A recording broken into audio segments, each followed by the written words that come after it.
नमस्कार। मैं डॉक्टर अमिताभ बैनर्जी। आज हम बात करेंगे, उसी किताब से हम चैप्टर 6 के से कुछ अंश बताएंगे। 311 वायरल टेक ओवर, जो महामारी के दौरान हमारा जो एक प्रकार से वो कह सकते हो कि हाईजैक हो गया था, जो हमारे साइंस को हाईजैक कर लिया, हमारे विज्ञान को हाईजैक कर लिया और अपने तरीके से हमको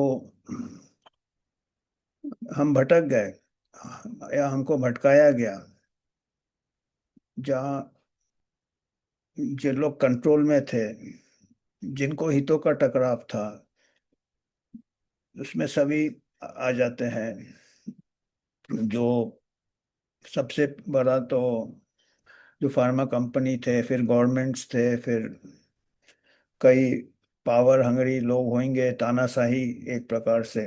इसमें पॉलिटिक्स ज्यादा था, साइंस नहीं था। प्रॉफिट, पॉलिटिक्स, करप्शन, तीन चीज बहुत ज्यादा था। और ये तानाशाही का एक ये यही सब चीज तानाशाही में आते हैं कि उसमें लोगों का हित नहीं रहता है और लोगों को गुमराह किया जाता है। और ये विज्ञान के मदद से हमको गुमराह किया है। और सबके दुख की बात यह है कि बड़े बड़े जर्नल्स भी इसमें शामिल हुए थे, जो टॉप के जर्नल्स है, जो कि मतलब हम तो कहेंगे पूरा मेडिकल कम्युनिटी गुमराह हो गया था। और अभी भी काफी लोग गुमराह है, क्योंकि हम लोग कभी मेडिकल डॉक्टर जो है, हम सपने में भी नहीं सोच सकते थे कि इतने टॉप जर्नल्स है। एक प्रकार से रिलीजियस टेक्स्ट होते थे हमारे लिए। लैंसेट, न्यू इंग्लैंड जर्नल, कहीं भी। और पर्टिकुलरली जो फॉरेन में पब्लिश हुआ है, अभी भी हम 80% डॉक्टर समझते हैं वो बिल्कुल सही है, ईमानदार है। पर महामारी को अगर कोई अध्ययन करे ठीक से, तो पता चलेगा कि सबसे ज्यादा हमको गुमराह यह जर्नल करते हैं, क्योंकि ये इतने टॉप पोजीशन में है कि इनका इम्पैक्ट, जिसको कि इम्पैक्ट फैक्टर कहते हैं, टॉप इम्पैक्ट फैक्टर है। न्यू इंग्लैंड जर्नल का टॉप इम्पैक्ट फैक्टर है, लैंसेट का टॉप इम्पैक्ट फैक्टर है। वो रेपुटेशन से ही चलता रहेगा कई दिनों तक। अंदर से खोखला भी होगा तो रेपुटेशन से ही चलता रहेगा। वो हमको एक चुटकुला याद आ जाता है कि किसी ने रोल्स रॉयस खरीदा था, और एक महीने बाद वो रोल्स रॉयस बंद हो गया। उसने कंपनी को फोन किया, कंपनी ने इंजीनियर भेजा, इंजीनियर ने बॉनेट खोला, रे बोला हम तो इसको इंजन डालने ही भूल गए थे। तो फिर वो ग्राहक ने पूछा, भाई एक महीना चला कैसा? बोलता है, एक महीना तो हमारा रेपुटेशन में ही चल जाता है। रोल्स रॉयस का ऐसा रेपुटेशन है। तो यही अभी वहाँ के जो जर्नल्स है वो रोल्स रॉयस जैसे है, चाहे अंदर इंजन हो चाहे अंदर कचरा हो, वो रेपुटेशन से ही 80% मेडिकल डॉक्टर्स गुमराह हो जाएंगे। और डॉक्टर्स को उसको एविडेंस अभी भी लेते हैं, और वो उसमें क्या मिसलीडिंग है। और सबसे बड़ा एक, जिससे कि पूरा, जिसके आधार पर, बुनियाद पर पूरा दुनिया बंद कर दिया, लोगों को क्वारंटाइन कर दिया, लोगों को एक प्रकार से कलंकित भी किया शुरू शुरू में। लोगों को साइकोलॉजिकल फियर फैक्टर, आपको शायद याद हो कि नहीं हो, हमारे इंडिया में जब नया नया महामारी चालू हुआ, तो ऑस्ट्रेलिया से कोई एक यंग यूथ लड़का, शायद 30-32 साल का है उसका, वो आया था। उसको क्वारंटाइन किया, उसको टेस्ट किया। टेस्ट रिजल्ट के पहले वो इतना ये हो गया कि वो अपने को रोक नहीं पाया, इतना पैनिक कर गया कि कूद गया ऊपर से। आरटीपीसीआर टेस्ट, आरटीपीसीआर टेस्ट में ऐसे एक प्रकार से इतना, मतलब ये टेस्ट को इतना पावरफुल कर दिया आरटीपीसीआर टेस्ट रिजल्ट्स के। आपका फ्रीडम, आपका मूवमेंट, आपका ये, आपका क्वारंटाइन, आपका हॉस्पिटल, आपका डिस्चार्ज, आपका वर्कफोर्स, सब कुछ आरटीपीसीआर से। और कैसे किया इन्होंने? आरटीपीसीआर के जो आविष्कार जिन्होंने किया था 1993 में, केरी मुलिस ने आविष्कार किया था, और उन्होंने कहा था कि इसको डायग्नोसिस के लिए इस्तेमाल नहीं करना, ये डायग्नोस्टिक टेस्ट नहीं है, ये रिसर्च इंस्ट्रूमेंट है ये। आरटीपीसीआर पीसीआर जो टेस्ट है, पॉलीमरेज चेन रिएक्शन, वो तो संक्रामक बीमारी के लिए उन्होंने बोला था, इसको इस्तेमाल ही नहीं करना है। इसको कोई जेनेटिक बीमारी जैसे सिकिल सेल एनीमिया, ये वो आपका कोई चीज फ्रैगमेंट उठाता है, डीएनए फ्रैगमेंट उठाता है, और उसको आप एम्पलीफाई करके साइकिल बना के उसको अलग अलग कॉपीज बनाता है। वो ये नहीं बताएगा, वो टेस्ट पॉजिटिव हो या नेगेटिव हो, वो ये नहीं बताएगा कि आपका बीमारी के बारे में कुछ नहीं बताएगा। ये जो उनके आरटीपीसीआर के जो आविष्कार जिन्होंने किया था, उन्होंने कहा था कि इसको खाली रिसर्च पर्पस के लिए इस्तेमाल करना, आरटीपीसीआर को खाली रिसर्च पर्पस के लिए इस्तेमाल करना, और वो मिसयूज हो रहा था। एक क्रिश्चियन ड्रॉस्टन थे, जिन्होंने कि एक आरटीपीसीआर के ऊपर मॉडिफाई करके कोविड में सार्स कोव 2 को डायग्नोस करने के लिए उन्होंने एक, और उनके कोवर्कर्स थे कर, क्रिश्चियन ड्रॉस्टन एक साइंटिस्ट थे, ये बड़े कैरियर साइंटिस्ट अपने कैरियर बनाए इस महामारी। तो वो उन्होंने कई साइंटिस्ट से मिलके एक पेपर लिखा, यूरो सर्विलेंस बोल के एक जर्नल, कि आरटीपीसीआर जो कि जिन्होंने आविष्कार किया था, जिनको नोबेल प्राइज मिला था, उन्होंने कहा था इसको इस्तेमाल नहीं करना, पर ये क्रिस्टियन ड्रॉस्टन ने उसको पेपर निकाला कि इसको हम कैसे इस्तेमाल कर सकते हैं सार्स कोव 2 को डायग्नोसिस के लिए। और वो पेपर 24 घंटे के अंदर छप गया। देखिए, मैं भी छोटे मोटे जर्नल का एडिटर, पेपर का पीयर रिव्यू होता है, सबमिट होता है, 2 महीने, 3 महीने, 6 महीने, 1 साल लग जाता है पेपर। चलो ठीक है, इमरजेंसी में भी 1 हफ्ता 2 हफ्ता तो लगना चाहिए, 24 घंटे में कोई भी पेपर और नया कोई टेक्नोलॉजी या नया कोई adaptation of an old technology for diagnosis of a infectious disease, वो 24 घंटे में रिव्यू हो नहीं सकता। बाद में काफी कुछ आए थे, उसमें करीब 22 साइंटिस्ट ने मिलके उस पेपर में गलतियां निकाली है। कुछ कुछ पॉइंट्स हम बताएंगे इसी किताब से, 311 वायरल टेक ओवर में सब दिया है, बहुत डिटेल में। हम तो थोड़ा थोड़ा मेन पॉइंट्स बताते हैं आपको, सिंपल करके बताते, क्यों साइंटिफिक टर्म्स है, तो थोड़ा बहुत हमको भी जितना समझ में आता है उतना हम कन्वे करने की कोशिश करते हैं। 24 घंटे में रिव्यू हो गया। बाद में 22 साइंटिस्ट ने उसमें गलतियां निकाली कि ये टेस्ट, और जो ओरिजिनल थे, जो इसके इन्वेंटर थे, आविष्कार कैरी मुलिस, उन्होंने बोला इसको इस्तेमाल ही नहीं करना चाहिए डायग्नोसिस के लिए। और उनका यूट्यूब भी था, और यूट्यूब वो ब्लॉक हो गया महामारी के दौरान। आप समझ सकते हैं कितना मतलब प्लान चल रहा था, कितना साजिश चल रहा था। जो इन्वेंटर था, जिसको नोबेल प्राइज मिला इसके ऊपर, उसका यूट्यूब ब्लॉक कर दिया, क्योंकि उसमें उन्होंने पूरा एक्सप्लेन किया था ये टेस्ट के लिमिटेशंस और इस टेस्ट को। तो उनका तक यूट्यूब, वो उनका देहांत हो गया था महामारी के पहले ही शायद। तो उनका यूट्यूब भी ब्लॉक कर दिया। जो आविष्कार किया वो बता रहा, भाई मेरा बच्चा ये नहीं कर पाएगा, इतना बड़ा जिम्मेदारी नहीं पाएगा डायग्नोसिस के लिए, उसको ब्लॉक कर दिया। और इनको दूसरा जो ड्रॉस्टन थे, उन्होंने उस टेस्ट को अडॉप्ट किया, और वो 24 घंटे में छप गया टॉप जर्नल में। बाद में पता चला वो एडिटर भी उसी जर्नल के खुद भी एडिटर थे, जिस जर्नल में छपा है 24 घंटे में वो खुद उसके एडिटर थे। तो आप बता सकते हैं कि कैसे साइंस, और ये इतना इम्पोर्टेंट टेस्ट आरटीपीसीआर था कि इसी के ऊपर पूरा दुनिया बंद हो गया।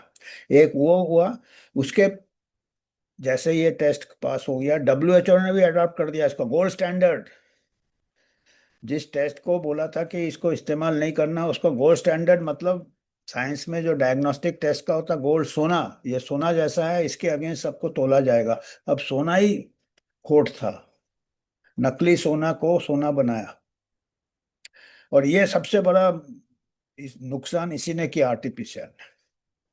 टेस्ट किट में बिलियन बिलियन डॉलर खर्चा किया, खर्चा भी बहुत हुआ।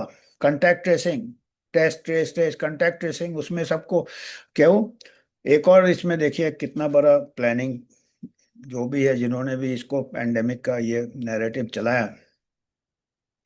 एक पेपर छपा new England journal of medicine हो गया टॉप टॉप मोस्ट इम्पैक्ट। उसमें बताया कि एक कोई चाइनीज लेडी थी, वो आई थी, बिजनेस वुमेन थी, वो जर्मनी आई थी कॉन्फ्रेंस में, और वो फिर वापस चली गई और जर्मनी में कुछ लोग इन्फेक्ट हो गए। तो उसमें आया कि उसका कोई सिम्टम नहीं थे, कोई बीमारी नहीं था, कोई फीवर नहीं था, कोई खांसी जुकाम कुछ नहीं था। और पेपर, एक केस रिपोर्ट या लेटर टू एडिटर छप गया new England journal of medicine में। उसमें फिर फौची जंप करने लगे कि ये देखिए एसिम्टोमेटिक ट्रांसमिशन होता है, एसिम्टोमेटिक ट्रांसमिशन होता है। और उसमें फिर वो आरटीपीसीआर तैयार हो गया, क्रिस्टियन ड्रॉस्टन का पेपर उनके जो थे। और वो फिर खोज खोज के अभी एसिम्टोमेटिक, ये इसके कांटेक्ट में आए, इसके कांटेक्ट लो, कांटेक्ट ट्रेस करो, कांटेक्ट ट्रेस करो, और निकालते जाओ आप आठ, और उसके साइकिल बढ़ाते जाओ 35। वो साइकिल बढ़ाओगे जितना, किसी को भी आप पॉजिटिव कर सकते हो, ऐसा है। और पैनिक, ट्रीटमेंट, एडमिशन, भर्ती कर दिया, आइसोलेशन कर दिया। ये ऐसा टेस्ट था जिससे लोग लोग फैमिलीज को तोड़ दिया, ये कर दिया, आइसोलेट कर दिया, मिलने नहीं देंगे, वो नहीं देंगे, स्कूल नहीं जाएंगे, जॉब में नहीं जाएंगे, ट्रैवल नहीं कर सकते हो। और कितना इसके, कितने किड्स, कितने टेस्ट ही फर्जी है, तो फिर किड्स तो फर्जी कितने हैं, मतलब टेस्ट का कोई ये नहीं। ये एक आर्टिफिशियल सबसे बड़ा एक। और एक पोर्टुगीज कोर्ट में किसी ने अपील किया कि ये टेस्ट के ऊपर हम नहीं कर सकते हैं, लोगों को क्वारंटाइन नहीं कर सकते, लोगों का मूवमेंट नहीं restrict करते हैं। कोर्ट में पूरा एविडेंस दिया, साइंटिफिक एविडेंस दिया, कोर्ट केस किया पोर्टुगल में। और कोर्ट ने रूलिंग दिया कि हाँ ये टेस्ट फर्जी है। बताइए, कोर्ट तक ने रूलिंग दिया कि कोर्ट के जो जज है उनको तक समझ में आ गया जो। पर साइंटिस्ट कबूल नहीं कर रहे हैं, डब्ल्यूएचओ कबूल नहीं कर रहा अभी, मतलब हो क्या गया है अभी। और अगले में फिर कोई आर्टिफिशियल लेके फिर कोई पेंडेमिक कभी भी कर सकते हो। और मेरा खुद का एक्सपीरियंस है आरटीपीसीआर का, 2 साल पहले शायद यहाँ पे पूना में काफी प्रकोप हुआ था, डेंगू, चिकनगुनिया और क्या जीका वीका तीनों चल रहा था। और मैं इतना बीमार हो गया था, शायद मैं 30 साल में इतना क्या जिंदगी में इतना बीमार नहीं हुआ, हाई फीवर, और मेरे पूरे जॉइंट्स सर हो गए थे, मैं बिस्तर से नहीं उठ पाता था। जैसे जैसे जोड़ों में दर्द, जितने सबके सिम्टम्स थे, मतलब को चिकनगुनिया के सिम्टम्स थे जोड़ में, इसके थे, डेंगू के ये थे पूरे, फिर मैं, मेरा कलीग है जो टॉप इंस्टीट्यूट इन पूना, ये वायरोलॉजिस्ट है। और मैं नाम नहीं लूंगा, कलीग का भी, इंस्टीट्यूट का भी नाम लूंगा, कैरियर उनका खतरे में है, इंस्टीट्यूट का नाम लेना। मैंने कई बार कराया, भैया कुछ तो निकालो मेरे को, सबके क्लिनिकल सिम्टम्स है, मैं डायग्नोस कर सकता हूँ कि भाई ये, और ये सीजन है, और ये ऐसे चारों तरफ रिपोर्ट हो रहे हैं। कई बार करा आरटीपीसीआर, ना एक भी चीज का आरटीपीसीआर पॉजिटिव नहीं है, ना डेंगू का आया, ना चिकनगुनिया का आया, ना जीका का आया, जबकि मैं पीड़ित था। और कुछ चौथा हो ही नहीं सकता है। ब्लड काउंट कोई इन्फेक्शन का नहीं था, कुछ ब्लड कल्चर कुछ नहीं था। भाई आरटीपीसीआर करके बोलो मैं तो बीमार हूँ, निकाल निकाल, मैं बोल रहा हूँ कि मेरे को मारो मारो। आरटीपीसीआर ने सब नेगेटिव आ रहा है टेस्ट। मेरे कलीग भी, हमारे विभाग में कुछ लोग बीमार, उनका भी क्या, उनका भी नेगेटिव आ रहा है। फिर मैं कलीग, जो वायरोलॉजिस्ट मेरे कलीग थे, वो मेरे को किनारे ले गए, इधर उधर देखा, बोला किसी को बताना नहीं। हम लोग बंद कमरे में करते हैं आरटीपीसीआर, हम ही लोग कंफ्यूज हो जाते हैं कि हमने 3 बार आरटीपीसीआर किया तो तीनों बार अलग रिजल्ट आता है एक ही सैंपल में। इतना अनरिलायबल है ये टेस्ट। तो जो भी है, मैं तो वायरोलॉजिस्ट नहीं हूँ, मेरा तो बहुत ही, डॉक्टरों में एपिडेमियोलॉजिस्ट सबसे कम पढ़ा लिखा होता है, उसको खाली गिनती आती है कहाँ कहाँ पैटर्न है, क्या क्या हो रहा है, फैलाव देखता है बीमारी का वो, मोटे मोटे तौर पे देखता है। तो इतना मेरे को समझ नहीं है, मेरे को ये भी समझ नहीं है कि कहीं वो मेरे से मजाक तो नहीं कर रहा था, मैं इसलिए ज़्यादा इस पे नहीं बता सकता हूँ। पर पोर्टुगल में केस, जज ने रूलिंग दिया था, तो उसके भी मैं स्क्रीनशॉट बताऊंगा कुछ। तो ये मतलब अभी हम भरोसा कैसे करेंगे, क्योंकि काफी लोगों ने कैरियर बना लिया, साइंटिस्ट ने, वायरोलॉजिस्ट ने, आर्टिफिशियल आर्टिफिशियल के हर कोने में होने लगे, हर नुक्कड़ में आर्टिफिशियल होने लगे, हर लैब में जबकि हमको याद है ये सब इतने हाईली, ये होते थे कि बड़े लिमिटेड लैब्स में ये होते थे। पर ये ऐसा रैकेट हो गया। और आरटीपीसीआर में भी कई टाइप के थे, ये भी बोलते थे आपको पॉजिटिव रिजल्ट चाहिए कि नेगेटिव चाहिए, ये सब रैकेट चल रहा था। मतलब आपदा में कई लोगों ने फायदा निकाल लिया अपना। काफी, कोई किसी को ऑफिस नहीं जाना था, 14 दिन की छुट्टी चाहिए, आरटीपीसीआर पॉजिटिव लो, किसी को जाना है नेगेटिव ले आओ, इस टाइप का चलता था। तो आरटीपीसीआर का बहुत बड़ा चैप्टर है, हमने कुछ अंश निकाले, और काफी इन्होंने क्या ऐसा लिखा नहीं, हर चीज का इन्होंने रेफरेंस दिया, साइंटिफिक रेफरेंस दिया, टॉप क्लास के जो साइंटिस्ट थे उनका ये दिया, जिनको कि ब्लॉक कर दिया था, जिनके यूट्यूब ब्लॉक कर दिए थे, जिनके ये ब्लॉक कर दिए थे। हमारा यूट्यूब भी ब्लॉक कर दिया था, एक हम कई किए थे, एक हमारे को स्ट्राइक आए थे, और एक तो हमारा हमने लॉकडाउन का बात किया, आरटीपीसीआर से ही लॉकडाउन किया, स्कूल बंद किया, ये किया। हमने एक चैनल में हमने एक इंटरव्यू दिया था, स्कूल्स के ऊपर था, कि हमने ये बताया था कि स्वीडन ने स्कूल खोल रहा, पूरे हमने डेटा दिए थे, स्वीडन ने स्कूल खोल के रखा था, कुछ फर्क नहीं हुआ, बच्चों में भी कुछ ज़्यादा बीमारी नहीं हुआ, उनके टीचर्स में भी नहीं हुआ। फिर ऐसे कई आ गए थे कि बच्चों से बड़ों को नहीं इन्फेक्शन होता, बड़ों से बच्चों को होता। तो पर वो पूरा सिंपल सा था, एजुकेशन के ऊपर था, स्कूल खोलने के ऊपर था। हमने ये भी सजेस्ट किया था कि आउटडोर क्लासेस कर सकते हैं, प्लेग्राउंड में कर सकते हैं, मतलब वो ट्यूब ब्लॉक हो गया, क्योंकि कुछ दिन बाद बच्चों के लिए वैक्सीन आना था। तो वो एक ऐसा डर फैलाना था कि स्कूल भी बंद रहेगा जब तक आपके बच्चे के टीके नहीं लगेंगे, तो वो यूट्यूब हमारा ब्लॉक हो गया। क्योंकि उससे क्या आएंगे बच्चे, पेरेंट्स क्या है, पेरेंट्स को भी ब्लैकमेल किया जाता है, देखो पेरेंट्स, आपके बच्चा है तो बच्चे की सब सोचते हैं भाई ये बहुत। हालांकि हमारे देश में काफ़ी अच्छा, हम बताएंगे कि बच्चों में ज़्यादा नहीं लगा है टीका, बाकी कंट्री में बच्चों में भी बहुत लगा है। स्कूल कॉलेज में भी मैंडेट हो गया था, अमेरिका अमेरिका में। हमारे यहाँ लकीली, या हमारे यहाँ शायद थोड़ा बहुत समझ है लोगों को, इतना ज़्यादा हैरेसमेंट नहीं हुआ। महाराष्ट्र में हुआ था, पहले बोर्ड एग्जाम में बैठने नहीं दे रहे थे, बाद में रूलिंग आ गया था कि नॉट कम, के लोगों ने हाई कोर्ट वगैरह में किया था पिटिशन, अवेकन इंडिया मूवमेंट वालों ने। तो हम कुछ ये शेयर करते हैं आपसे स्क्रीनशॉट्स, जो कि इसको इस्तेमाल करना ही नहीं था, केरी मुलिस कहते हैं, और कहते पर एक्चुअली क्या हुआ कि 2020 को it became the cornerstone of global Covid testing, ये मतलब इसी के ऊपर पूरा दुनिया अटक गया, इसी टेस्ट के ऊपर। पब्लिक हेल्थ पॉलिसीज इसी टेस्ट के ऊपर बनाया गया, लॉकडाउन इसी टेस्ट के ऊपर किया, इकोनॉमिक एंड सोशल नुकसान इसी टेस्ट पे किया, और लोगों ने प्रॉफिट बनाया जो टेस्ट किट्स बनाते थे, और जो कंटैक्ट ट्रेसिंग थे, बिलियंस एंड बिलियंस खर्चा हुआ, ये बताएंगे, अमेरिका का कुछ फिगर है।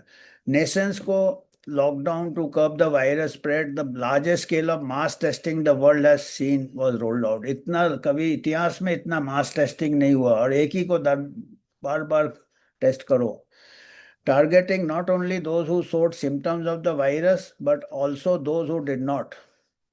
तो वो हम बता रहे थे ना, वो न्यू इंग्लैंड जर्नल में पेपर छपा कि देखो ये औरत आई थी चाइना से, और ये एक ही केस रिपोर्ट के ऊपर पॉलिसी, एंथनी फॉची बोलने लगे एसिम्टोमेटिक स्प्रेड होता, तो ये टेस्ट उसी टाइम डेवलप हुआ। और बाद में पता चला, बाद में कुछ साइंटिस्ट ने बात किया, उस लेडी को सिम्टम था, उसने बताया, वो दवाई ले रही थी, कुछ कोल्ड वोल्ड सिम्टम्स था, पर तब तक नुकसान हो चुका था, डर फैल गया था कि बिगर साइन सिम्टम वाले भी बीमारी फैलाते हैं। और देखिए न्यू इंग्लैंड जर्नल जो कि टॉप का जर्नल है, ऐसे एक, और ऐसे में अगर आप कुछ दुष्प्रभाव का बात को बोला, नहीं नहीं एक केस रिपोर्ट से कुछ नहीं होता है, पर जब आपको पॉलिसी में मैनिपुलेट करना रहता है, तो एक केस रिपोर्ट पे आपने पूरा एसिम्टोमेटिक टेस्टिंग चालू कर दिया, जो एसिम्टोमेटिक को भी टेस्ट किया, और यूएस में ही $81 बिलियन खर्चा हुआ कोविड टेस्टिंग में। $81 बिलियन, यार आप देखो, अच्छा पानी, अच्छा हेल्थ सर्विसेज, गुड न्यूट्रिशन में इतना पैसा खर्चा हो तो बीमारी बंद हो जाए इस दुनिया से। खाली टेस्ट, और कौन सा टेस्ट जिस टेस्ट का कोई वैल्यू नहीं है। ये कॉर्मन ड्रॉस्टन पेपर, ये कोऑथर होंगे Corman Drosten, Christian Drosten, published in Eurosurveillance on January 23, 2020, 2020 को। The real time RT-PCR as gold standard for detecting SARS-CoV-2, myth of asymptomatic spread, the big push to get everyone tested, particularly the asymptomatic, stemmed from the headline making German headline आ गया एक case report का New England journal में, बाकी time लोग एक case छापते नहीं है, इतने बड़े जर्नल हैं इन लोग।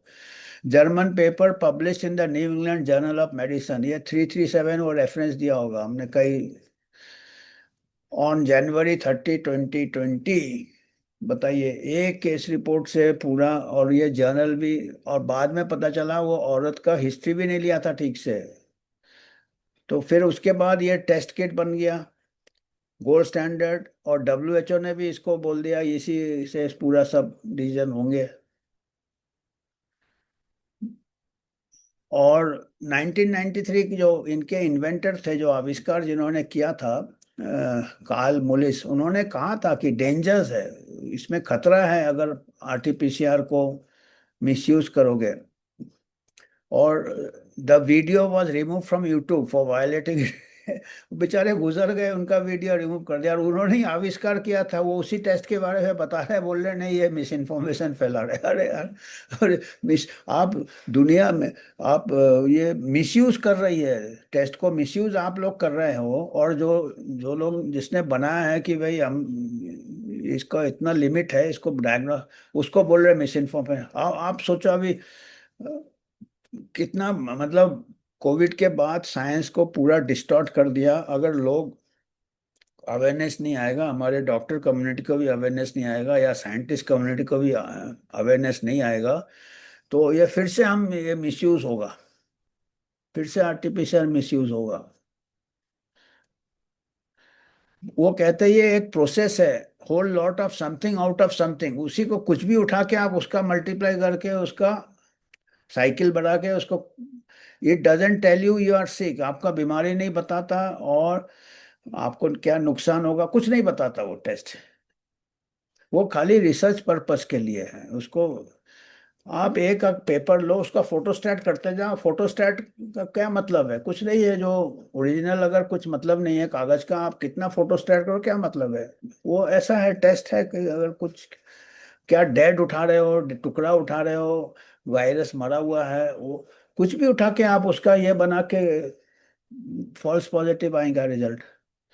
तो ये फिर 348 रेफरेंस है। 21 जनवरी को Drosten submitted to journal Eurosurveillance, rushed peer review occurs following day, 24 घंटे में पेपर छप जाता।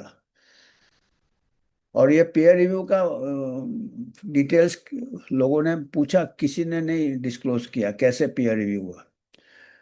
और ये पब्लिश हो गया, 21 को सबमिट हुआ, 23 को पब्लिश हो गया, और गोल्ड स्टैंडर्ड डब्ल्यूएचओ ने बता दिया। अब साइंटिस्ट, 22 साइंटिस्ट के ग्रुप ने इसका आलोचना किया था इस पेपर का, कि इसमें इतने सारे फ्लॉज है, इतने सारे फ्लॉज है।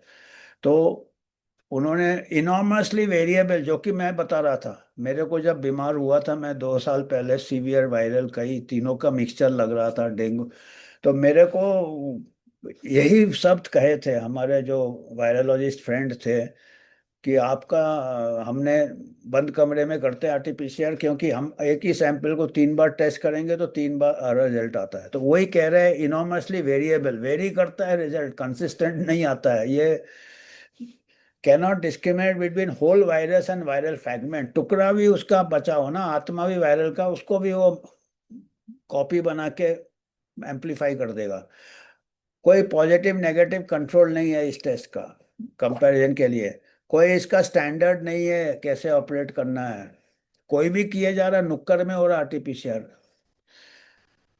प्रॉपरली पीयर रिव्यूड नहीं हुआ इसको ठीक से, लोगों ने पीयर रिव्यू नहीं किया इसको। और ये देखिए, पोर्टुगीज कोर्ट में अपील हुआ था, PCR process is not a reliable test for SARS CoV 2 and therefore any enforce quarantine based on those test result is unlawful, ये पोर्टुगीज कोर्ट ने दिया था। पर आजकल कुछ नहीं हो रहा है, मैं देख रहा हूँ ना कोर्ट का बात कोई सुन रहा, ना कोई ऑनेस्ट साइंटिस्ट का बात कोई सुन रहा, और टॉप मोस्ट जर्नल को हम अभी कुछ भी छप रहा है। तो ये बड़ा अजीब गरीब हालत हो गया है कोविड के बाद मेडिकल साइंस का। और आपको अगर कुछ योगदान करना है, आप यूएचए को कर सकते हैं। हम एक इंडिपेंडेंट ये है, चारों तरफ से हम शोध करने की कोशिश करते हैं और कोशिश करते हैं कि करेक्ट इन्फॉर्मेशन लाए, कोई स्पॉन्सरशिप नहीं लेते हैं। तो आज हमको इतना ही कहना था। आपको कुछ फीडबैक देना है तो आप दे सकते हो। आज के लिए इतना ही है। आपका फीडबैक होगा तो हम उस पर और ये करेंगे आगे बातचीत। धन्यवाद आज के लिए।